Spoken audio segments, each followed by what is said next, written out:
Pablo Emilio Escobar Gaviria, Río Negro, Antioquia, 1 de diciembre de 1949, Medellín, 2 de diciembre de 1993, fue un narcotraficante, criminal, terrorista y político colombiano, fundador y máximo líder del Cartel de Medellín. Nacido de una familia campesina, Escobar desde pequeño demostraría habilidad para los negocios, que inició su vida delictiva a finales de la década de 1960 en el contrabando, y a finales de la década de 1970 se involucró en la producción y comercialización de marihuana y cocaína al exterior.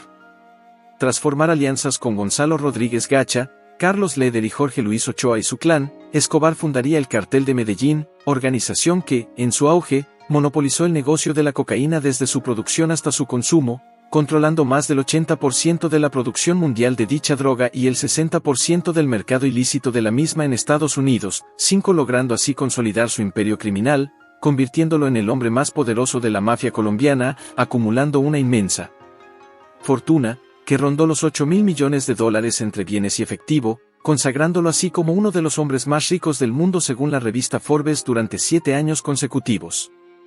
Para excusar su inmensurable capital, a comienzos de los años 1980 Escobar trataría de pulir su imagen a través de la realización de obras de caridad para los desprotegidos y con una breve incursión en la política, ocupando un escaño como representante a la Cámara en el Congreso Nacional en 1982. Sin embargo, en 1983, tras diversas publicaciones del diario El Espectador y con la acusación directa del ministro de Justicia Rodrigo Lara Bonilla, pierde su escaño y es acusado públicamente por sus negocios ilegales. Tiempo después, Rodrigo Lara Bonilla y Guillermo Cano, director del El Espectador, son asesinados por órdenes de Escobar. Para 1985, el narcotráfico ya estaba en pleno auge y asimismo los carteles dominaban a Colombia, lo que desató una guerra contra el gobierno, encabezado en ese entonces por Belisario Betancur. Este último fue quien había puesto a Rodrigo Lara Bonilla como ministro de Justicia, el cual había señalado a narcotraficantes que estaban involucrados en política, economía, inclusive en el mundo del fútbol. Los narcos tenían ejércitos privados, negocios por todo Colombia, grandes extensiones de tierras y el control de mercados como el de las Esmeraldas. Más adelante, Lara desmanteló el laboratorio de cocaína más grande del Cartel de Medellín, Tranquilandia, y decomisaría 30 aviones del mismo grupo. La guerra de los narcos contra el gobierno se tornó violenta y sádica. Tras sendos intentos de negociación y múltiples secuestros y asesinatos selectivos de jueces y funcionarios públicos, en 1989, el Cartel de Medellín con Escobar al mando declaró la guerra total contra el Estado. 910 organizó y financió una extensa red de sicarios, leales a su mando, que asesinaron a personalidades claves para la institucionalidad colombiana, como el dirigente liberal Luis Carlos Galán, y perpetrando actos terroristas indiscriminados con el empleo de coches bomba en las principales ciudades del país que desestabilizaron al mismo, y puso a las autoridades de rodillas, y que lo convirtió en el criminal más buscado del mundo a comienzos de los años 1990. 1112 fue el responsable del asesinato de 657 policías entre 1989 y 1993, 13, 14, 15 y de feroces enfrentamientos contra el Cartel de Cali, 16-17 los paramilitares del Magdalena Medio y finalmente los Pepes. Después de la consumación de la Asamblea Nacional Constituyente en 1991, que le dio a Colombia una nueva constitución y la prohibición de la extradición de nacionales a los Estados Unidos, Escobar decidió someterse a la justicia con la única condición de ser recluido en la Catedral, una ostentosa cárcel ubicada en sus terrenos. Tras demostrarse que aún seguía delinquiendo tras las rejas, el gobierno quiso capturarlo, por lo cual Escobar se fugó, saliendo fácilmente por la parte trasera de la prisión, lo que fue uno de los episodios más vergonzosos para la autoridad penitenciaria del país. Tras su escape, el gobierno conformó el denominado bloque de búsqueda para recapturarlo y tras 17 meses de intenso rastreo, fue localizado por el bloque en el barrio Los Olivos de Medellín, muriendo el jueves 2 de diciembre de 1993. Segunda parte. Familia. Medellín, la segunda ciudad más importante y poblada de Colombia, lugar donde Escobar creció e inició su carrera delictiva. Pablo Emilio Escobar Gaviria nació el 1 de diciembre de 1949 en la vereda El Tablazo ubicada en la zona rural de Río Negro, Antioquia, Colombia.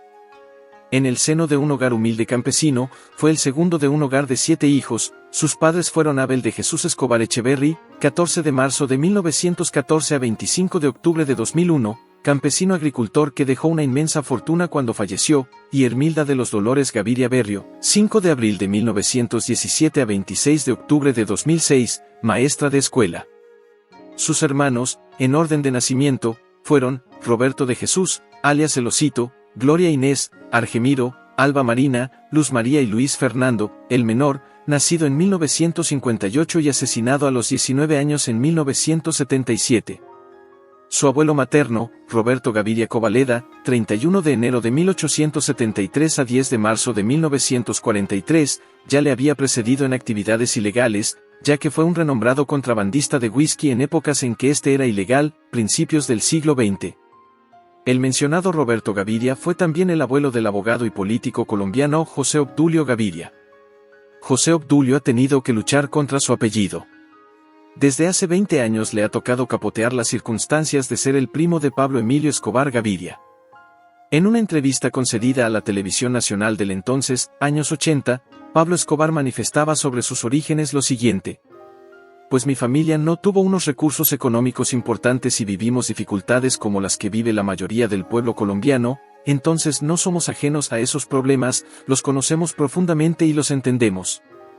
Sin embargo, sus antepasados y sus familiares más inmediatos se destacaron como políticos, empresarios, ganaderos y figuras de la élite antioqueña, por lo cual sus tan difundidos orígenes populares no corresponderían a la realidad.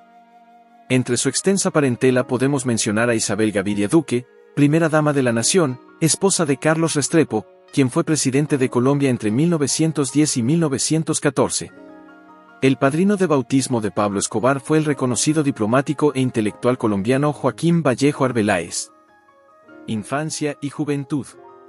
Según testimonio de su madre, Escobar empezó a mostrar perspicacia y astucia ya en la escuela primaria, y en los inicios de la secundaria, se hizo evidente otra de sus cualidades, su liderazgo sobre sus compañeros. Escobar y su primo Gustavo Gaviria Rivero hacían pequeños negocios en el Liceo Lucrecio Jaramillo Vélez, donde ambos estudiaban. Hacían rifas, intercambiaban cómics, vendían exámenes y prestaban dinero a bajo interés. De esta manera, Pablo Escobar empezó a desarrollar su habilidad para los negocios y el comercio. En 1969 terminó el bachillerato en el mencionado liceo, entonces fue admitido para cursar estudios en la Facultad de Economía de la Universidad Autónoma Latinoamericana de Medellín, en la que estudiaban varios de sus primos Gaviria, entre esos José Obdulio, pero finalmente optó por retirarse ya que prefirió dedicarse a sus negocios personales. Como dato curioso, siempre se sintió acomplejado por su corta estatura, 1.65, y esto lo hacía usar zapatos especiales con tacón para poder verse más alto. Matrimonio e hijos. Su esposa fue Victoria Eugenia Henao Vallejo, la Tata, con quien se casó cuando ésta tenía 15 años en 1976.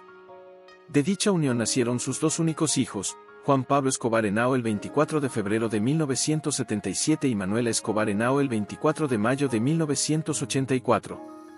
Gloria Gaviria Flores, quien fue su prima consentida, fue la madrina de la boda junto con Carlos Fesch, el mejor amigo del Cartel del Sur. Ella manifiesta que Pablo mucho antes de morir me decía que quería que su hijo y el mío deberían ser los dueños del imperio, puesto que él no quería que su imperio acabara. Gloria en la actualidad vive en Bogotá y paga casa por cárcel, la patria potestad de su hijo menor la tiene su abuela, lo último que se supo del joven es que vive en Antioquia, junto a su abuela. Los hijos de Escobar, Juan Pablo y Manuela Escobar Henao, después de la muerte de Escobar salieron de su país, pero fueron devueltos a su llegada a los Estados Unidos, corriendo con la misma suerte en Alemania.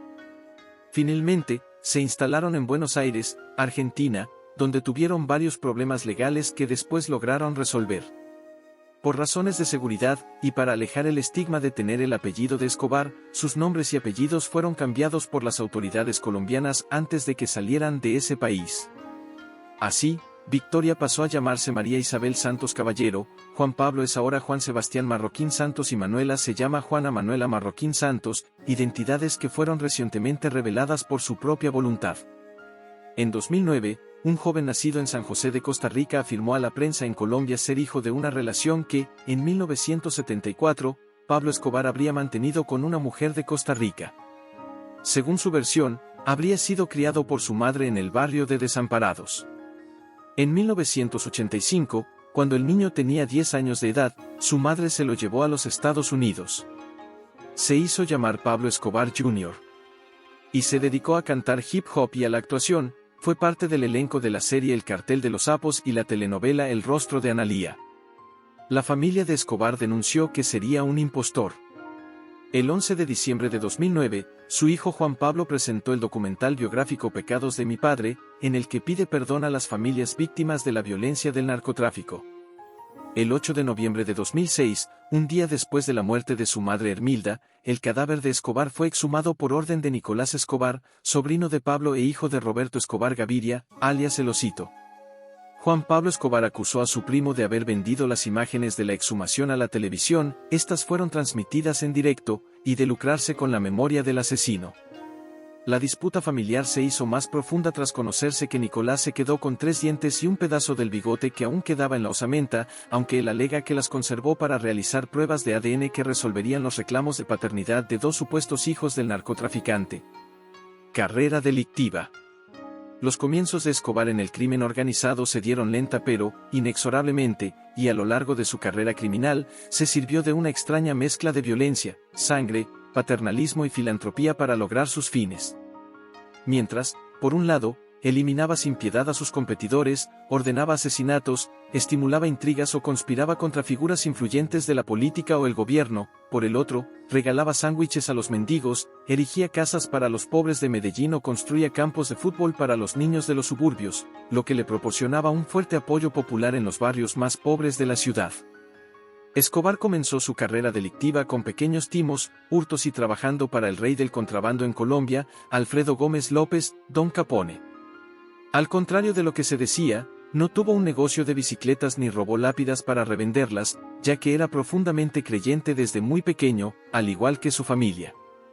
Años más adelante construiría varias iglesias, campos de fútbol y reconstruiría la ciudad con los ingresos derivados del tráfico de cocaína. A medida que fue creciendo se involucró en el hurto de automóviles en las calles de Medellín, y pronto pasó a dedicarse al tráfico de marihuana hacia los Estados Unidos. Se le involucró igualmente en el secuestro y asesinato del industrial Diego Echavarría Misas en 1971, y del capo del narcotráfico Fabio Restrepo en 1975. Primero actuaba como intermediario que compraba la pasta de coca en Colombia, Bolivia y Perú, para posteriormente revenderla a los traficantes encargados de llevarla a Estados Unidos. En la década de 1970 se convirtió en una pieza clave del tráfico internacional de cocaína, asociado con Gonzalo Rodríguez Gacha, Carlos Leder, Jorge Luis Ochoa y sus hermanos Fabio y Juan David, fundó y lideró el denominado Cartel de Medellín, que se hizo con el control de pistas, rutas, laboratorios y monopolizó el comercio ilegal desde la producción hasta el consumo. En 1976 fue detenido por tráfico de estupefacientes, pero, el proceso prescribió y quedó en libertad meses después de su detención. No obstante, el proceso fue reabierto por la jueza Mariela Espinosa, quien también desistió de la investigación por amenazas contra su vida. 55 Espinosa fue asesinada en 1989, por orden de Escobar. Posteriormente, llegaría a ser catalogado como el 7º hombre más rico del mundo, según la revista Forbes, cosa que su hijo negaría años después. Fue dueño de una exótica y extensa hacienda, llamada Hacienda Nápoles, que se convirtió en su centro de operaciones. Pablo Escobar estaba entre los multimillonarios del mundo por su inmensa fortuna invertida en edificios, viviendas, automóviles y haciendas. En la Hacienda Nápoles reunió más de 200 especies de animales exóticos para la región, como hipopótamos, jirafas, elefantes, cebras y avestruces, todos introducidos en el país como fruto del soborno a las autoridades aduaneras, lo que no impidió la difusión televisiva del inmueble en un reportaje propagandístico. Era aficionado a los automóviles lujosos y, después del atentado perpetrado por sus enemigos del cartel de Cali, se encontraron más de 40 autos deportivos en el aparcamiento del edificio Mónaco en Medellín, donde vivía parte de su familia. Es difícil calcular la totalidad de sus bienes raíces como edificios, oficinas, fincas, locales comerciales y casas, pero algunos datos hablan de más de 500 predios de su propiedad. También poseía helicópteros, motocicletas, lanchas y varias avionetas para transportar la droga a través de varias regiones del país. De acuerdo con documentos de la DEA, el Cartel de Medellín fundó en 1981 el grupo Muerte a Secuestradores, como respuesta a los secuestros, secuestro de Marta Nieves Ochoa, intento de secuestro de Carlos Leder y a las acciones guerrilleras en su contra. 58. Este grupo está relacionado también, tras la muerte de Pablo Escobar, con Carlos Castaño y su hermano Fidel, conocidos comandantes paramilitares.